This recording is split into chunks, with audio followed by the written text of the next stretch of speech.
del juicio final, capítulo 32 y último de la Confesión de Fe de Londres, del juicio final. Bien, hermanos, según las Escrituras, esperamos la segunda venida de nuestro Señor Jesucristo. Como hemos visto, una resurrección general, es decir, de justos y de injustos, un juicio general también de justos y de injustos. Y la confesión es muy clara acerca de ello. Basta con leer el capítulo a la luz de todos los demás, de los 31 capítulos que hemos considerado previamente, y es un capítulo que se explica solo. Se explica solo. Así que uno podría pensar que no hay más que decir, ¿no?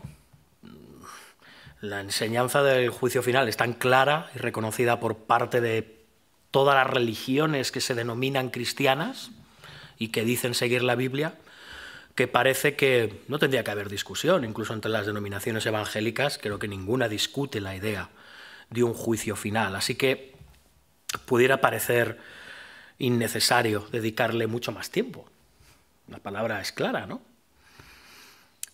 De hecho, dicen las Escrituras, en Hechos 17:31, que por cuanto ha establecido un día, Dios ha establecido un día, en el cual juzgará al mundo con justicia, por aquel varón a quien designó. Este es Jesús. Bien. En ese día se juzgará a todos los hombres que hayan vivido, y también se juzgará a Satanás y a sus ángeles, los ángeles que apostataron junto con él y que se rebelaron junto con él. Y vemos también lo que dice Juan en el libro del Apocalipsis. Está diciendo lo siguiente en el capítulo 20, y vi a los muertos, grandes y pequeños, de pie ante Dios, y los libros fueron abiertos. Y otro libro fue abierto, el cual es el libro de la vida. Y fueron juzgados los muertos por las cosas que estaban escritas en los libros, según sus obras, que habían en ellos. Y fueron juzgados cada uno según sus obras. Estoy dando saltos, hermanos. Y el que no se halló inscrito en el libro de la vida fue lanzado al lago de fuego. Así que vemos un juicio, vemos dos tipos de libros, libros con las obras de todos, pero hay uno que es el libro de la vida, y vemos un resultado final. Vemos condenación eterna, vemos vida eterna.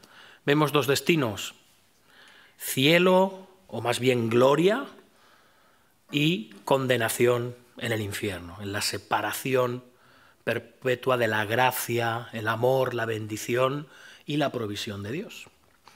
Vivir una eternidad bajo su ira. Estos son los destinos. Todos estos eventos están vinculados necesariamente, hermanos, a la segunda venida de Jesús. Y de nuevo pudiera parecer que hasta aquí todos estamos de acuerdo, en que el Señor viene y ejecuta el juicio. Pero no es así, hermanos. No es así. No todos estamos de acuerdo con esto, en que las cosas ocurren así, de fácil. De hecho, hay cuatro diferentes posturas escatológicas mayoritarias dentro del pueblo evangélico, en cuanto al orden y a la forma en que ocurren todas estas cosas. Así que en esta última clase del curso 222 vamos a hacer un breve repaso a estas posturas escatológicas, muy breve repaso a estas posturas escatológicas, y luego, en vista de esta diversidad, trataremos de contestar a dos preguntas. La primera es: ¿qué debemos de pensar de los que sostienen una postura escatológica diferente a la nuestra? Y después, ¿cómo determinar cuál escoger? Si no tengo nada claro, estoy confundido, es que entre las cuatro, oye, aquí hay muchos hombres de Dios que han dedicado tiempo a estudiar, a meditar, y hay unos que sostienen una postura, otros que sostienen otra, y la verdad, estoy un poco confundido, ¿no? ¿Cuál preferir? ¿Cuál escoger si estás en ese proceso? Porque la escatología es un poco esa oveja negra dentro de la teología y de la doctrina, ¿no? Por lo que sea, por los abusos que se han cometido, porque a veces presenta dificultades, porque a veces nos resulta un tema un poco morboso y oscuro, que a veces hasta nos confronta con nuestra propia vida, la idea del juicio y de cómo nos tratará Dios cuando venga y cómo ejercerá su justicia con nosotros, pues a veces tratamos de mantenerla un poco alejada, ¿no? Pues que esto es muy complicado. Yo prefiero cosas que tengan que ver con la doctrina más práctica, que me ayuden en mi vida cristiana. Pero hermanos, no nos engañemos, la escatología afecta directamente a cómo vivimos la vida cristiana, a cómo comprendemos las Escrituras, a cómo desarrollamos la teología y la hacemos práctica en nuestra vida. La Biblia, desde su principio, es decir, en Génesis hasta obviamente el final, es un libro altamente escatológico, porque permanentemente está apuntando a la consumación, al fin de la historia, a la redención de todas las cosas creadas en Cristo. Así que no podemos sustraernos de la escatología. Otra cosa es estar permanentemente obcecados en la escatología, como si no hubiera otra cosa, como hay algunas personas, que toda su doctrina se centra en la escatología y en los acontecimientos que ocurren, los que han de ocurrir, y eso tampoco es saludable. Pero algo que la Iglesia por siglos ha orado es el Ven, Señor Jesús, o el Maranatá, y aguardamos su gloriosa venida para redención nuestra. Y eso fortalece nuestra fe y fortalece nuestra esperanza. O sea, que no debemos de relegarla al cuarto oscuro de esas cosas. A mí no me gusta cuando se habla de la escatología en términos secundarios. ¿Es doctrina secundaria? Bueno, la discusión acerca de las diferentes posturas escatológicas puede ser secundaria, pero la escatología no es secundaria, es una doctrina fundamental. ¿Bien? El estado de los creyentes tras la muerte o de los no creyentes, la resurrección final, el juicio que acompaña a la venida del Señor y la eternidad, creo que no son temas secundarios. Podemos decir que son los últimos temas, pero no son secundarios. Están muy presentes permanentemente en la palabra. ¿Sí? Así que no le tengamos miedo. Zambullámonos en la escatología porque además es apasionante y aprendemos muchísimas cosas acerca del propósito de Dios para nosotros, incluso ahora, hoy en día. Así que vemos que mayoritariamente hay 3 nombres acerca de escatología, aunque hay 4 posturas predominantes. Están los premilenialistas, sostienen que Cristo regresará antes de que comience el milenio, de ahí viene lo de pre. ¿Bien? Estos se dividen entre premilenialistas históricos o premilenialistas dispensacionales. Luego está el posmilenialismo. Este sostiene que Jesús regresará después de un periodo de prosperidad y bendición sin par, que ellos relacionan con el milenio. Bien, entonces ya viene el Señor. ¿De acuerdo? Esto quieren decir que es postmilenialismo, es que la venida viene después del milenio. Bien. Y luego está el amilenialismo, que es un mal nombre porque da la sensación de que no defiende la idea del milenio y sí que cree en el milenio. Es más, los amilenialistas creen que ya estamos en el milenio, pero no lo entienden como un periodo físico, real, literal en la Tierra de 1000 años, sino como un periodo indefinido de tiempo, pero un periodo, eso sí, delimitado y conocido por Dios, que no son 1000 años literales, y que dicho periodo es de índole espiritual, pero real, y que precede, es decir, viene antes de la segunda venida de nuestro Señor Jesucristo. Entonces ahora vamos a desarrollar un poquito más estas posturas para nuestra información. El premilenialismo histórico, este es el que sostuvieron algunos, no todos, de los padres de la Iglesia, como por ejemplo Ireneo. Ellos creen que la historia del mundo se extiende por 6000 años, según cada uno de los días creativos, y al final de ese 6º día, y poco antes de la venida de Cristo, hay tribulación, persecución de los creyentes, culmina con la aparición del anticristo. Y entonces, en lo más alto del poder del anticristo, Cristo viene en su gloria celestial para triunfar sobre todos sus enemigos, establece su reino literal de 1000 años, coincidiendo con el 7º día de descanso. Durante ese periodo Jerusalén es reconstruida, la tierra prospera, hay paz universal. Y al final de este periodo, los malvados son resucitados para el juicio final y finalmente tendrá lugar la nueva creación con los nuevos cielos y la nueva tierra y de ahí a la eternidad. Bien. A lo largo de la historia de la Iglesia este esquema ha tenido adeptos, pero hay que decir que ha sido una postura minoritaria.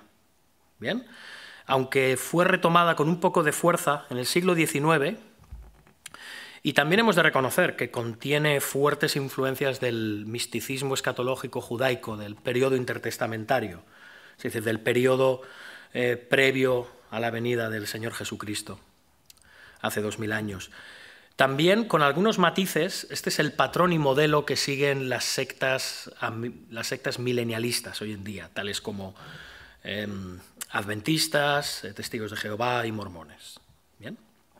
Esto en cuanto al premilenialismo histórico. Después tenemos el premilenialismo dispensacional. A este le vamos a tener que dedicar por necesidad más tiempo, pero trataré de ir rápido. Bueno, poco más podemos decir. Tiene millones de adeptos y su desarrollo procede estrictamente del siglo XIX. Este es un concepto altamente desconocido en los siglos pasados de la historia de la Iglesia. Según el sistema dispensacional, existen, y voy a resumirlo mucho, si hay algún dispensacionalista que está viendo el vídeo, pues que entienda que estamos resumiendo muchos conceptos. Existen 7 dispensaciones en la historia humana, según ellos, que determinan cómo Dios trata al mundo, cómo salva a su pueblo. Ahora estaríamos en la dispensación de la gracia, y tras esta dispensación viene la dispensación del milenio, el reino. ¿Bien? Se cree que Israel como nación o reino juega un papel preponderante en los planes de Dios, y es como Dios determina manifestarse en el mundo y gobernar en el mundo, pero debido a su apostasía fue temporalmente descartada la nación de Israel como representante del reino de Dios, y esto da paso a la era de lo que sería la Iglesia, cuando se supone que hay un paréntesis, como un plan B, en el cual, en el propósito de Dios de manifestar su reino mediante Israel, se hace ese paréntesis, ¿bien?, debido a su apostasía y rechazo a Cristo, lo cual supone una gran bendición para todas las naciones, porque entonces el Evangelio y la salvación les alcanza. ¿Bien? Después, ellos aseveran, de hecho es muy cortoplacista esta visión, porque esperan que la venida del Señor es ya inminente, o sea, es ya mismo. Cada vez que hay revuelo y acontecimientos a nivel político y mundial, pues se pone en alerta todos los seguidores de esta doctrina y están pendientes porque están permanentemente pensando que es ya mismo. En un sentido esto no tendría que estar mal, porque todos los creyentes deberíamos de vivir con esa expectativa, pero no en base al periódico de la mañana o al telediario de las 3, sino realmente porque esa es la esperanza inherente de todo cristiano a lo largo de la historia, ¿no? Creen que puede venir en cualquier momento y sin avisar previamente. Entonces, esta segunda venida de Cristo, según el dispensacionalismo, viene de forma doble. Hay una primera venida y una segunda, entre la cual hay un intervalo de 7 años. ¿Bien? Hay un intervalo entre ambas, que se relaciona con la tribulación. La primera venida del Señor, o la primera parte de esta venida, es el rapto secreto, que Él viene a por sus santos, ¿bien?, y se los lleva con Él a la gloria. Y la segunda es después de este periodo de 7 años, ¿bien?, o de tribulación, en el que se predica el Evangelio por medio de judíos creyentes a todas las naciones. Hay grandes conversiones, Jerusalén será reconstruida, aparecerá el anticristo, y entonces Cristo volverá con todos sus santos a juzgar a las naciones, a resucitar a los santos que murieron durante la gran tribulación. El anticristo será destruido, Satanás y sus demonios serán atados. ¿Qué ocurre entonces? Que entonces es establecida la dispensación del reino. Ahora sí, el reino de 1000 años, un reino visible de 1000 años en el cual los judíos serán los ciudadanos naturales de pleno derecho y los gentiles serán ciudadanos adoptivos o subsidiarios, ¿bien?, de este reino terrenal. Cristo tendrá su trono en Jerusalén, se abrirá un periodo de gran paz y prosperidad, se volverá al sistema de sacrificios en el templo de Jerusalén, el mundo se irá convirtiendo poco a poco, se irá habiendo conversiones graduales durante estos 1000 años. Al final del milenio, de los 1000 años literales, Satanás es soltado por un tiempo y atacará Jerusalén, la ciudad santa, es lo que se llama el ataque de Gog y Magog, Pero entonces Dios intervendrá enviando fuego desde el cielo. Satanás será arrojado al abismo, los muertos que no hayan sido resucitados todavía, es decir, los malvados, entonces sí, serán resucitados y se presentarán delante del juicio de Dios. Y a partir de aquí empieza el reinado eterno de Dios por siempre. Este es el sistema dispensacional o dispensacionalista. Bien, el premilenialismo, porque cree que la venida del Señor es anterior a la instauración, ¿sí?, del milenio literal en la tierra. Este es el sistema premilenialista dispensacional. Bien. Luego vamos al posmilenialismo. Aquí seremos breves. Esta es una postura bastante minoritaria, pero que ha tenido adeptos también a lo largo de la historia. Y de una forma bastante estable, además. Pero, como he dicho, tampoco ha sido mayoritaria. Se cree que el Espíritu Santo traerá un tiempo de cierto triunfo de la verdad del Evangelio en el mundo antes de que Jesús regrese. Como una era dorada del Evangelio, de gran conversión, de cristianización del mundo de una forma muy intensa y presente, justo antes de que el Señor venga. Se espera un periodo de apostasía antes de esa época dorada, o sea que la apostasía irá remitiendo hasta que empiece esa cristianización del mundo, prácticamente a nivel global. Se cree en la conversión masiva de los judíos y que la Iglesia será establecida en toda la tierra con gran pureza, con gran unidad. Y después de esto vendrá la resurrección y el juicio general de justos y de injustos. Y después de eso, el reino eterno. Es sencilla. ¿Bien? Para los posmilenialistas podemos decir que el reino de Dios es una realidad espiritual presente que irá en aumento gracias al esfuerzo y la fidelidad de la Iglesia. ¿Sí? O sea, que llama a que la Iglesia avance en fidelidad, evangelice, sea fiel. Parece que de eso depende la instauración del reino o del milenio. Aunque ellos creen que es un periodo espiritual, ¿sí?, de índole espiritual, y no lo ubican necesariamente en un periodo de 1000 años. Hay un poco de divergencia en esto dentro del posmilenialismo, pero lo ven más como un periodo. ¿Bien? Este es el posmilenialismo. Vamos al amilenialismo. Este es un mal nombre porque, como hemos dicho, creen los amilenialistas en el milenio, pero, es más, creen que ya estamos en ese milenio, pero que es algo espiritual. De hecho, ellos no creen que las Escrituras predican una época dorada antes o después de la segunda venida del Señor. ¿Sí? Y tampoco creen que Dios va a bendecir a la tierra de nuevo en una época especial de paz y seguridad antes de que el Señor venga. ¿Bien? Los amilenialistas creen que el milenio es una realidad, pero una realidad espiritual que tiene lugar entre la primera y la segunda venida de nuestro Señor Jesucristo. Es decir, el reino de Dios está representado ahora como realidad visible por la Iglesia en la tierra y por el avance del Evangelio en este mundo. ¿Sí?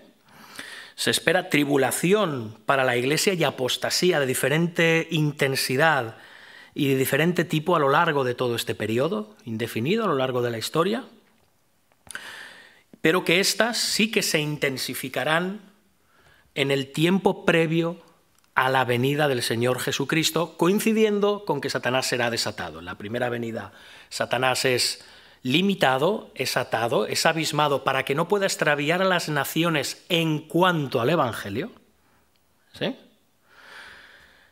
Y después, al final de este periodo, ese poder es quitado. ¿Bien? Como paso previo, entonces se intensificará la apostasía, se intensificará la persecución, como evento previo a la venida del Señor Jesucristo.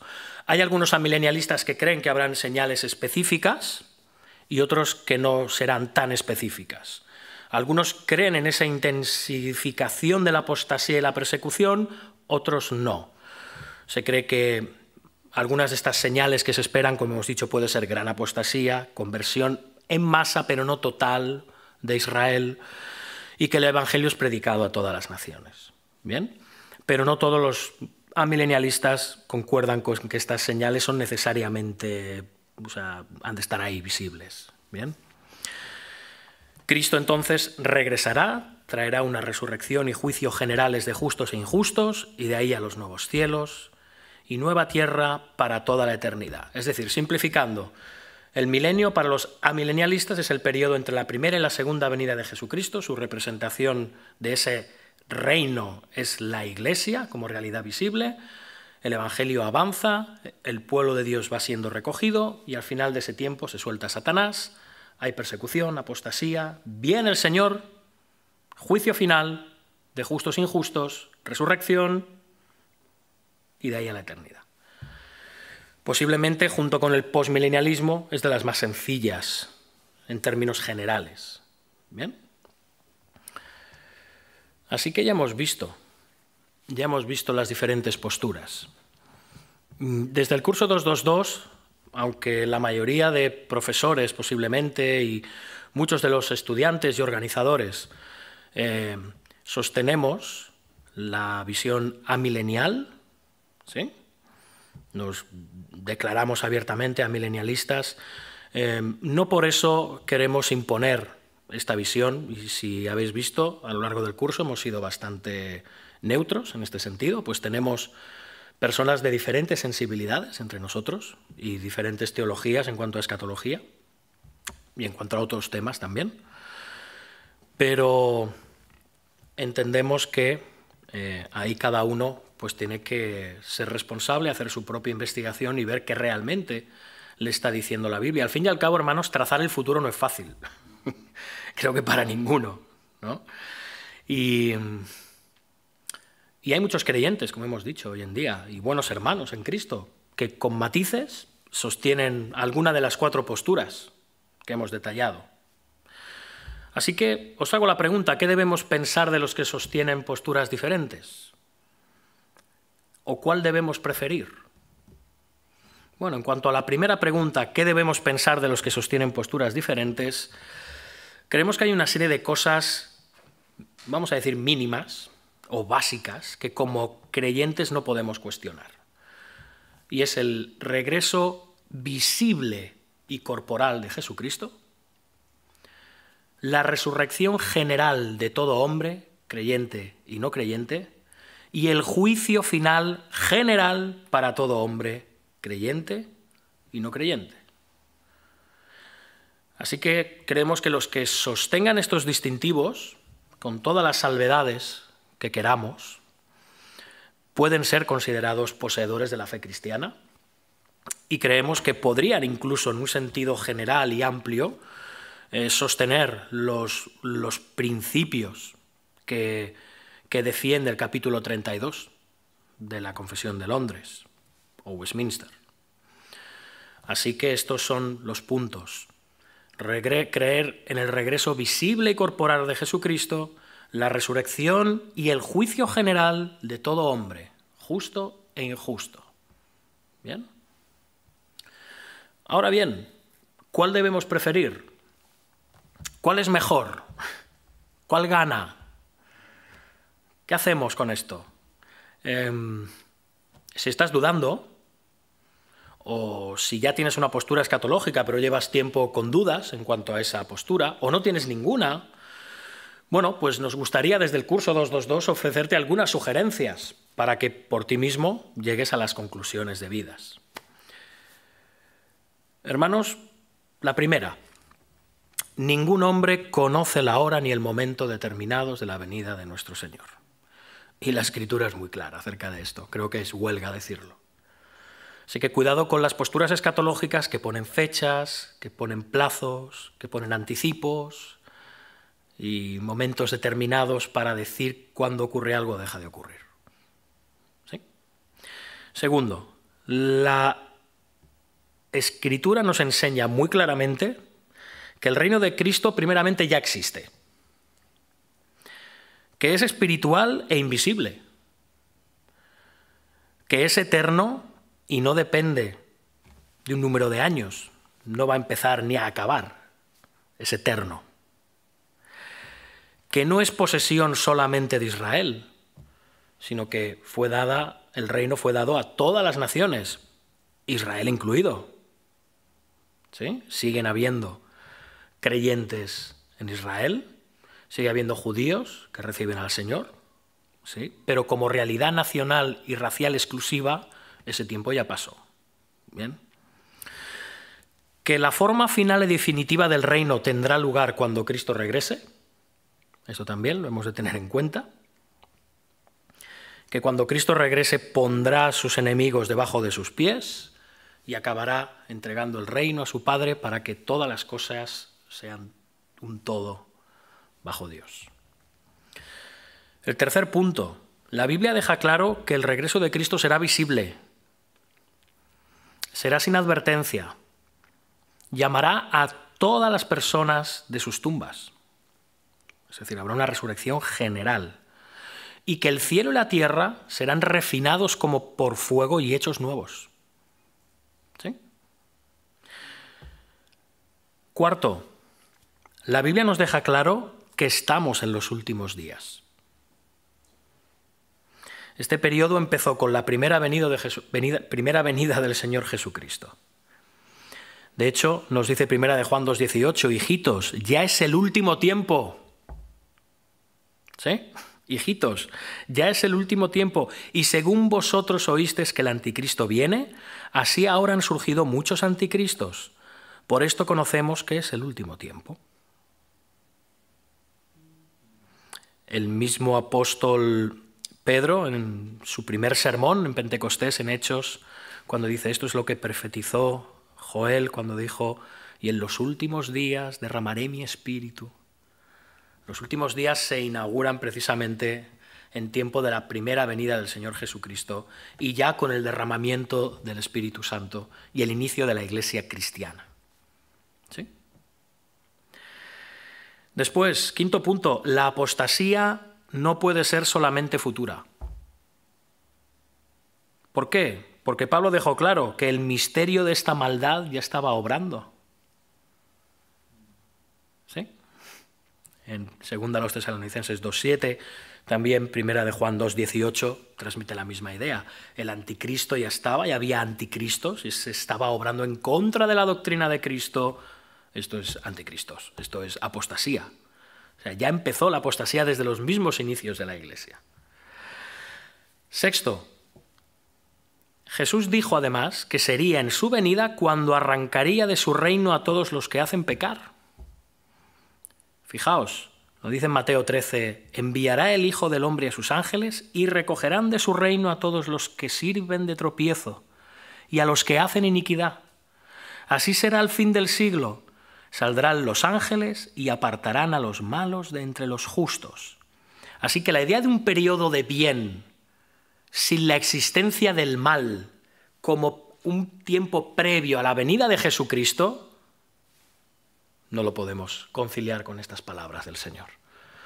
El bien y el mal, el trigo y la cizaña, los justos y los injustos, los hijos de la luz y los hijos de las tinieblas estarán juntos en este mundo hasta que el Señor venga con sus santos ángeles a segar y a separar el trigo de la mala hierba.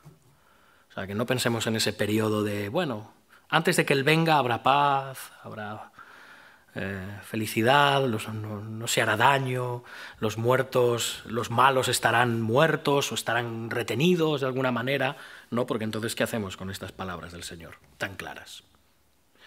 Y de nuevo, hermanos, no estoy apuntando hacia ninguna postura escatológica, pero estamos dando principios bíblicos fundamentales a la hora de escoger o determinar nuestra postura o nuestra doctrina de las últimas cosas.